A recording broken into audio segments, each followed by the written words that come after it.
नमस्कार दोस्तों, मैं हूं पवन। स्वागत है आपका अपने YouTube चैनल mrexcel.com में। गाइस, मेरे पास बहुत दिन से कमेंट्स आ रहे थे किस तरह क्रिएट करें एक अटेंडेंस शीट को। तो चलिए आज स्टार्ट करते हैं। कैसे क्रिएट करेंगे आप अपने अटेंडेंस शीट को एम्प्लॉय के पीएफ के साथ, एम्प्लॉय की टोटल सैलरी और इन हैंड सैलरी कितनी बनती है। तो चलिए स्टार्ट करते हैं। गाइस, मेरे पास एक डेटा है, सिंपल सा आप देख रहे होंगे स्क्रीन पे, ठीक है, जिसमें एम्प्लॉय के नेम्स लिखे हुए हैं, एम्प्लॉय की पोस्ट है, एम्प्लॉय का आईडी है, ठीक है, और डेट है और डे है। तो चलिए हम डे को यहाँ पे काउंट करते हैं। पूरे 31 दिन हम यहाँ पे लिख लेते हैं जो भी मंथ के होते हैं। 1 और 2 को सेलेक्ट करने के बाद लास्ट में यहाँ कॉर्नर में राइट हैंड साइड में हम इसको ड्रैग करेंगे पूरे 31 दिन तक। चलिए चेक करते हैं कितने दिन हो गए। तो एक्स्ट्रा डेज को हम यहाँ से डिलीट कर देते हैं। गाइस, हम चलते हैं वापस भी अपने डेटा की तरफ और यहाँ पे हम लिखेंगे मंडे। मंथ की स्टार्टिंग हम मंडे से कर देते हैं, ठीक है, और मंडे एंड ट्यूसडे, ठीक है। इन दोनों को भी सेम हम सेलेक्ट करेंगे, यहाँ पे क्लिक करेंगे और डेटा को आगे बढ़ा देंगे पूरे 31 जो हमारे 31 दिन है उसके देख लेते हैं कितने दिन कौन सा डे बनता है। तो ये दोनों बन गए। चलिए डेटा को थोड़ा सा अच्छा कर लेते हैं गाइस, ठीक है। इसको हम फॉर्मेट दे देंगे, ठीक है। इसको कवर कर लेते हैं। इसको हम पूरे को जो हमने 1 2 3 और मंडे लिखा हुआ है, ठीक है, इसको हम एक कलर कर देते हैं गाइस। तो यहाँ मैं दे रहा हूँ ब्लू कलर, यहाँ मैं दे रहा हूँ वाइट कलर, ठीक है। और मैं इस पूरे डेटा को बोल्ड कर देता हूँ कंट्रोल बी से और मैं इसको मिड में ले आता हूँ सभी अल्फ़ाबेट्स को, ठीक है गाइस। तो ये आ गया है, ठीक है। एक इस पूरे डेटा को जो मैंने बनाया है ये संडे मंडे, इसको मैं बॉर्डर भी दे देता हूँ। तो गाइस, ठीक है, ये हमारा बन चुका है। तो यहाँ पे हम डेटा को आगे बढ़ाते हैं गाइस, ठीक है। अपने एम्प्लॉय को जो ऑफिस में आया उसकी एब्सेंस और प्रेजेंस हम यहाँ पे लगाएंगे गाइस। तो मैं लिखता हूँ पी, इसके बाद करूँगा कॉपी और करूँगा पेस्ट। आप अपने हिसाब से अपने एम्प्लॉय की लीव लगा सकते हैं गाइस, ठीक है। तो मैंने यहाँ पे ये लगा दिया। नेक्स्ट में मैं यहाँ पे करूँगा पेस्ट, यहाँ करूँगा पेस्ट, यहाँ करूँगा पेस्ट, यहाँ लगा दूँगा एब्सेंस, फिर करूँगा पे कॉपी, फिर करूँगा पेस्ट पेस्ट पेस्ट, ठीक है। यहाँ पे आगे लिखता हूँ मैं ए और इसको करता हूँ पी, फिर कॉपी कॉपी कॉपी कॉपी और पेस्ट यहाँ पे मैं कर देता हूँ। हर एम्प्लॉय को मैं एक दिन को लीव दे रहा हूँ गाइस, ठीक है, ताकि मेरा डेटा, हमारा डेटा अच्छा बने और हम उसको अच्छी तरह से समझ सके गाइस, ठीक है। चलिए पेस्ट करते हैं, पेस्ट करते हैं, पेस्ट और पेस्ट। अब इसके बाद मैं इस लाइन को गाइस करता हूँ कॉपी और आगे बढ़ा देता हूँ ताकि जल्दी डेटा बन जाए। संडे हमारा लगेगा वीक ऑफ, ठीक है। तो मैं इस संडे को, ठीक है, ड्रैग कर दूँगा नीचे की तरफ कंट्रोल डी सेलेक्ट करके, या फिर यहाँ से भी कर सकता हूँ या सिंगल भी कर सकता हूँ। यहाँ पे मैं इसको कर देता हूँ गाइस रेड, ठीक है। तो जितने भी मेरे संडे गाइस मैं उनको रेड करने वाला हूँ, ठीक है, क्योंकि मेरा यहाँ पे कोई पे आउट नहीं बन रहा है, ठीक है, एम्प्लॉय को देने का संडे को। तो इसको कर देते हैं कॉपी। अब सर्च करते हैं संडे कहाँ पर है, तो यहाँ है संडे, ठीक है, और डेटा के हिसाब से यहाँ संडे है। पेस्ट कर देंगे कंट्रोल वी से, कॉपी करने के बाद पेस्ट करेंगे गाइस। तो इसके बाद हमारा सब नॉर्मल है। अब इस पूरे डेटा को मंडे टू सैटरडे को हम कॉपी कर लेते हैं। आप अपने हिसाब से डेटा बनाएं। डाउनलोड करने के बाद अटेंडेंस शीट की कितना आपका एम्प्लॉय किस दिन आया है और किस दिन नहीं आया है, मैं यहाँ पे जल्दी बना देता हूँ, ठीक है, ताकि आप समझ सकें और वीडियो लंबी ना हो सके। तो कॉपी कर लेंगे खाली शीट को, क्योंकि ये एक्स्ट्रा डेज हमारे पास आ गए हैं। इसको सेलेक्ट करके हम पेस्ट कर देंगे, क्योंकि हमने ये किया है कॉपी, तो ये यहाँ पे हो गया है। चलिए गाइस, तो आगे बढ़ते हैं, ठीक है। अब ये हमारा डेटा बन गया है, कौन सा एम्प्लॉय किस दिन आया था और किस दिन नहीं आया था, कौन सा डे था और कौन सा डे नहीं। तो ये चेक करने के लिए किस दिन आया था और किस दिन नहीं, इसको चेक करने के लिए गाइस, ठीक है, हम यहाँ पे एक कॉलम बनाएंगे। इसको मैंने मर्ज कर लिया है, बड़ा कॉलम कर लिया है। मैं यहाँ पे इसको ब्रैकेट में दे दूंगा और सेम कलर गाइस मैं ये वाला फॉर्मेट में दूंगा, ठीक है। तो यहाँ पे मैं कलर कर देता हूँ गाइस ब्लू और यहाँ पे मैं वाइट कर देता हूँ, ठीक है, ताकि जो अंदर लिखा जाए वो वाइट लिखा जाए। आप अपने अकॉर्डिंग कुछ भी कर सकते हैं। तो गाइस, यहाँ पे मैं लिखता हूँ ऑफिस के अंदर एम्प्लॉय की प्रेजेंस कितनी थी, ठीक है। यहाँ से मैं इसको मिड में ले आता हूँ। तो यहाँ पे आप चेक करेंगे तो आपको काउंट करना पड़ेगा 1 2 3 4 5 6 7, ऐसे नहीं करना गाइस, क्योंकि डेटा जो होता है वो लाखों, आपको हज़ारों भी हो सकता है और कुछ 100 200 300 400 एम्प्लॉय भी हो सकते हैं। तो एक एक करके काउंट ना करें। इसके लिए एक फॉर्मूला है सिंपल काउंट का, जो कि मैंने लास्ट वीडियो में आपको बताया था, ठीक है। आप लगाएंगे COUNTIF, काउंट इफ लिखेंगे, काउंट एफ और काउंट इफ्स। अगर इफ्स का यूज़ कर रहे हैं तो एक से ज़्यादा जितनी भी क्राइटेरिया होते हैं वहाँ पे ये यूज़ करते हैं। सिंगल क्राइटेरिया के लिए हम इस पर डबल क्लिक करेंगे काउंट इफ का। इसके बारे में जानना चाहें तो हमारी लास्ट वीडियो देख लीजिएगा, हमने काउंट इफ पे और काउंट पे ऊपर बनाई थी। पूरे को सिलेक्ट कर लीजिएगा। आप यहाँ से फॉर्मूले को जब खोलते हैं, लिखते हैं यहाँ पे सपोज आप इक्वल और लिखते हैं काउंट, लिखते हैं काउंट, लिखने के बाद आप लिखते हैं इफ, ठीक है, काउंट इफ। टैब से आप ब्रैकेट खोलते हैं, डबल क्लिक करते हैं तो यहाँ पे आ रहा है रेंज, तो आप यहाँ क्लिक कीजिए, माउस को ऐसे लेके जाइएगा, ठीक है, तो भी आएगा गाइस एक ही चीज़। या फिर आप एक्सेल पे इसको आप जिस तरह मैं बताऊंगा उस तरह बढ़ाइएगा तो ज़्यादा बेटर होगा। यहाँ पे आएगा, ठीक है, इसके बाद शिफ्ट दबाएं, कंट्रोल दबाएं और बैक साइड वाला जो एरो होता है उसको दबा दें। ये सीधे यहाँ तक क्यों आया, क्योंकि इसके आगे जो था वो था ब्लैंक, तो फॉर्मूला हमारा यहाँ लगा हुआ है, ठीक है। यहाँ पे लगाएंगे आप कोमा, डबल कोर्स, यहाँ लिखेंगे पी, फिर double course, bracket close. Double course नहीं लगाते, कुछ भी हम फॉर्मूले के अंदर लिख रहे हैं तो हम यहाँ पे डबल कोर्स लगाते, करेंगे एंटर। तो 22 डेज पी था, प्रेजेंट था एम्प्लॉय, ठीक है। इसको हम यहाँ डबल क्लिक करेंगे, बाकी के नीचे के जो एम्प्लॉय उनका ऑटोमेटिक आ जाएगा। चाहे तो साइड में नीचे जाके यहाँ से अगर शिफ्ट कंट्रोल दबा के ऊपर कर देंगे आप, ठीक है, तो यहाँ पे कंट्रोल डी से ड्रैग हो जाएगा, लेकिन मैंने यहाँ क्लिक किया तो सीधे नीचे ड्रैग हो गया। आगे बढ़ते हैं। तो ये हो गया परसेंट ऑफिस का, प्रेजेंट कितनी तो ऑफिस के अंदर एम्प्लॉय की। अब लगाते हैं एब्सेंस ऑफिस के अंदर कितनी है एजेंट की, ठीक है। तो एब्सेंस लिखेंगे, ठीक है, इसको हम मर्ज कर देंगे ताकि ब्रैकेट हमारा पूरा हो जाए। इसको अप कर देंगे, ठीक है, कलर सेम अपना वही दे देंगे पहले वाला। इसके बाद जो मैं करूँगा वो कलर नहीं दूंगा, मैं ये फॉर्मेट उठा के आगे रख दूंगा सेम टू सेम। तो ऑप्शंस लगाते हैं दोबारा काउंट इफ करेंगे टैब या डबल क्लिक, देन यहाँ क्लिक करेंगे शिफ्ट कंट्रोल बैक साइड वाला एरो, स्पीड से पूरा डेटा कवर कर लेगा। लगाएंगे आप कोमा, डबल कोर्स, ठीक है, लिखेंगे A, double course, bracket close, enter. तो 5 डेज एम्प्लॉय की अब्सेंस थी। देखिए ऐसे करेंगे आप शिफ्ट और नीचे आएंगे डाउन एरो से, उसके बाद कंट्रोल डी कर देंगे तो सारे एम्प्लॉय की जो अब्सेंस है वो आ गई है। तो अब हमें डेटा को आगे बढ़ाना है, ठीक है। तो यही फॉर्मेट मुझे आगे चाहिए, तो मैं यहाँ पर क्लिक कर देता हूँ। उसके बाद जाऊँगा फॉर्मेट प्रिंटर पे, ये देखिए यहाँ पे प्रिंट आ गया है, ब्रश आ गया है, इसको मैं सिलेक्ट कर लेता हूँ और ऐसे छोड़ देता हूँ। तो सेम टू सेम जो भी यहाँ फॉर्मेट था वो मैं यहाँ बन चुका है। इसके बाद लगाऊंगा किस एम्प्लॉय की पर डे सैलरी कितनी बनती है। अगर वो 31 दिन एम्प्लॉय को हम कोई सैलरी प्रोवाइड कर रहे हैं तो उसकी 31 दिन की सैलरी क्या होगी गाइस, ठीक है, ठीक है।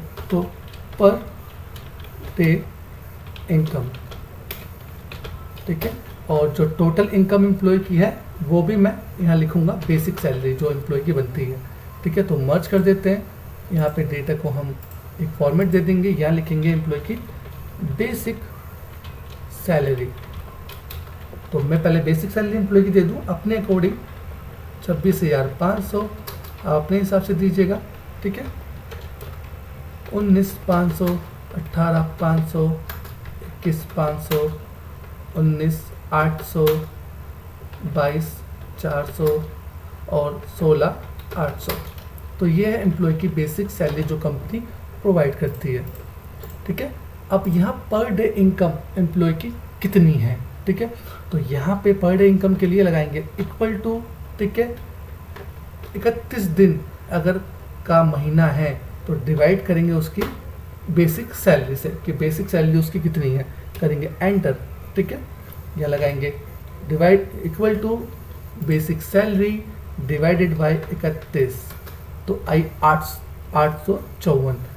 पॉइंट के बाद जितने भी ये नंबर्स आ रहे हैं इसको आप यहाँ से जाके हटा सकते हैं, बिल्कुल इस तरह से, ठीक है। तो 855 यहाँ पे आप डबल क्लिक करें तो जो भी साइड का डेटा है उसका अकॉर्डिंग पूरी एम्प्लॉय की बेसिक सैलरी आ जाएगी, ठीक है गाइस। तो आगे बढ़ाते हैं डेटा को, आगे की जो कॉलम है उस पर हम कंटिन्यू करते हैं। तो बेसिक सैलरी जो एम्प्लॉय की हो गई है उसके हिसाब से अब यहाँ हम लगाएंगे गाइस टोटल डे एम्प्लॉय कितने दिन एम्प्लॉय जो है उसको हम सैलरी प्रोवाइड करने वाले हैं, ठीक है। तो हम यहाँ लगाएंगे इक्वल टू, ठीक है गाइस। तो 31 दिन का महीना है और एम्प्लॉय अगर 5 दिन नहीं आया है गाइस, ठीक है, तो उसके लिए हम उसके बचे हुए दिन कितने हैं जो हम उसको सैलरी देने वाले हैं। तो इक्वल टू 31 माइनस उसके जो 5 दिन वो नहीं आया, एंटर। 26 डेज की सैलरी हम उसको देंगे। यहाँ डबल क्लिक कर देते हैं, नीचे तक की सभी एम्प्लॉय की आ गई है, क्योंकि ये जो एम्प्लॉय था ये पूरे महीने आया था, तो इसलिए 31 दिन आ रहा है। ठीक है, यहाँ पे हम इसको लिख देते हैं टोटल डेज, टोटल डेज। ठीक है, अब एम्प्लॉय की जो पीएफ है वो 5% अगर कट रहा है गाइस, ठीक है, तो उसके हिसाब से एम्प्लॉय का कितना पैसा कटेगा, यही डेटा मैं यहाँ पे प्रिंट से, यहाँ पे मैं सेम ब्रश से सिलेक्ट कर लेता हूँ। यहाँ पे मैं लिख देता हूँ पीएफ 5%, क्योंकि मेरे अकॉर्डिंग 5 है, आपकी कंपनी या फिर इंडिया के हिसाब से जो भी आप वो ले सकते हैं, मैंने 5 लिया है गाइस। ठीक है, तो पीएफ के लिए आप क्या करेंगे गाइस, तो एम्प्लॉय की टोटल सैलरी जो आप दे रहे हैं, बेसिक सैलरी गाइस, ठीक है, उस पर आप करेंगे क्लिक इक्वल टू के बाद। ठीक है, उसके बाद लगाएंगे इनटू, गुना देंगे आप 5% से, करेंगे एंटर, तो 1350 इस एम्प्लॉय की पीएफ कटता है, जो कि है मुकेश। ठीक है, सभी की देखने के लिए आप यहाँ पर डबल क्लिक करेंगे, या फिर मैं आपको ये तरीका बताया, तो नीचे आने के बाद यहाँ पे शिफ्ट कंट्रोल से दबाएंगे ताकि स्पीड से ऊपर जाए। ठीक है, वरना आप नीचे आने के बाद शिफ्ट के बाद अप करेंगे अगर एरो को, तो धीरे धीरे आएगा। ठीक है, तो कंट्रोल डी कर देंगे, ड्रैग हो जाएगा। तो सभी एम्प्लॉय की जो पीएफ है जितना जितना कटेगा वो यहाँ पर आ चुका है गाइस। ठीक है, अब डेटा को हम आगे बढ़ाते हैं। अगला जो स्टेप होगा वो होगा हाउस रेंट। तो जो ये हाउस रेंट है इस पर आप गाइस फोकस कीजिएगा। ठीक है, बहुत ही इंपॉर्टेंट है। यहाँ पे हम इस फॉर्मेट को आगे ले आते हैं ताकि सेम टू सेम हमारा ये फॉर्मेट चलता रहे। तो यहाँ लिखेंगे हाउस रेंट। ठीक है, अब हर कंपनी की एक पॉलिसी होती है, मैं अपनी बता दूं आपको कि अगर किसी एम्प्लॉय की सैलरी 20,000 या 20,000 से ऊपर है तो कंपनी उसको 2,000 रुपये हाउस रेंट देती है, और 20,000 से नीचे है तो 1,500। मैं दोबारा बता दूं, 20,000 या 20,000 से ऊपर सैलरी है तो कंपनी दे रही है 2,000 रुपये हाउस रेंट, और 2,000 से नीचे है तो $1,500 अमाउंट जो है रुपीज़, इंडियन रुपीज़ या डॉलर, अगर आप यूएस कंपनी में हैं, ठीक है, यूएस के लिए काम कर रहे हैं तो वो देगी आपको। तो यहाँ पे वो कैसे चेक करें, उसके लिए लगाएंगे आप इफ़ का फॉर्मूला गाइस। ठीक है, इफ़ के फॉर्मूले मैंने वीडियो नहीं बनाएगी, मैं आगे बनाऊंगा, लेकिन मैं आपको एक छोटा सबसे बता देता हूँ। आप लिखेंगे इक्वल टू इफ़, करेंगे टैब या फिर डबल क्लिक। ठीक है, एम्प्लॉय की जो बेसिक सैलरी है उस पर क्लिक कर दीजिए गाइस। ठीक है, उसके बाद मैं आपको बता दूं, उसके बाद आप लगाएंगे या तो ज़्यादा, ग्रेटर देन, या फिर बराबर। ठीक है, या तो ज़्यादा है इस सैलरी से, जो ये सैलरी है इससे, या तो ज़्यादा है, ग्रेटर देन, या फिर इक्वल है, तो कंपनी देगी 20,000 से ज़्यादा है या कम तो कंपनी देगी 2,000 या फिर देगी 1,500। ठीक है, करते हैं एंटर, तो सैलरी के अकॉर्डिंग 2,000 बनते हैं, क्योंकि 26,000 रुपये बेसिक सैलरी है। अब 19,500 है तो यहाँ 1,500 होना चाहिए, चेक कर लेते हैं गाइस, डबल क्लिक करेंगे तो 1,500। ठीक है, 1,500 क्योंकि 18,500, 21,000 के लिए 2,000। ठीक है, तो ये सैलरी बनती है जो कि दे रहा है एम्प्लॉय को कंपनी हाउस रेंट के रूप में। ठीक है, अब आगे बढ़ते हैं गाइस, टोटल सैलरी एम्प्लॉय की, टोटल सैलरी एम्प्लॉय की कितनी बनती है, यहाँ पे हम मर्ज कर देंगे, कलर दे देंगे, या फिर फॉर्मेट वो रख लेते हैं। ठीक है, टोटल सैलरी एम्प्लॉय की कितनी बनती है, यहाँ पे क्लिक करिए गाइस, यहाँ लगाएंगे इक्वल टू। ठीक है, इक्वल टू के बाद एम्प्लॉय की जो सैलरी है वो पर डे बन रही है 855, टोटल डेज एम्प्लॉय के हैं 26। तो इस हिसाब से देखते हैं हम, यहाँ पे इक्वल टू के बाद करेंगे यहाँ पर 855, करेंगे गुना 26 से, करेंगे एंटर, तो 22,225। इसको जो पॉइंट के बाद का है उसको हम यहाँ से नंबर से जाके हटा देते हैं। ठीक है, तो 22,226, बाकी पे हम ऐसे डबल क्लिक से नीचे भी सैलरी आ जाएगी, क्योंकि वो जो हम सैलरी बनती है 31 दिन से जो आया है, 31 दिन में अगर उसके 5 दिन एम्प्लॉय नहीं आया है, ठीक है, तो बाकी संडे लगाकर हम 26 दिन की सैलरी दे रहे हैं, 31 दिन की सैलरी दे रहे हैं, क्योंकि ये 31 वाला पूरे मंथ आया हुआ है। ठीक है, तो आगे बढ़ाते हैं डेटा को, जो कि फाइनल है गाइस। ठीक है, इसके बाद फॉर्मेट प्रिंटर को हम यहाँ पे रख लेंगे ताकि सेम हमारा फॉर्मेट ही रहे। ये ज़्यादा हो गया इसलिए यहाँ कॉपी कर लेंगे, पेस्ट मार देते हैं। इसके अंदर हम लिखेंगे गाइस इन हैंड सैलरी।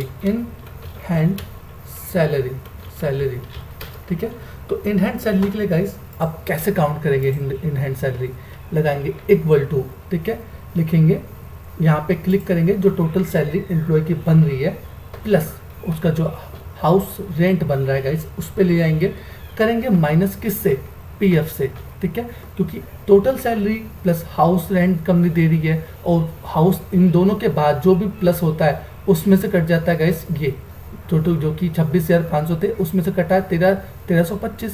तो total salary house rent minus PF, करेंगे एंटर। तो ये है गाइस एम्प्लॉय की इन हैंड सैलरी जो कि कंपनी उसके अकाउंट में पे कर देगी, ठीक है। इस पूरे डेटा को एक बार हम यहाँ से जो ये है इसको हम ठीक कर देते हैं ताकि अच्छा लगे आपको, ठीक है। सिलेक्ट करेंगे, ये ऐसे आएंगे, ठीक है, इसको आप दे देंगे यहाँ से एक बॉर्डर लाएंगे मिड में, कर दे कंट्रोल डी बोल्ड। तो ये है एम्प्लॉय की टोटल सैलरी गाइस जो कि कंपनी उसको पे करेगी उसके अकाउंट में। तो ये था किस तरह आप क्रिएट कर सकते हैं एक अटेंडेंस शीट गाइस। उम्मीद है आपको समझ में आई होगी। कोई प्रॉब्लम हो हमें कमेंट करें, ठीक है गाइस, हमारे व्हाट्सएप नंबर पे हमें मैसेज करें, ठीक है, आपको पूरी जानकारी दी जाएगी गाइस।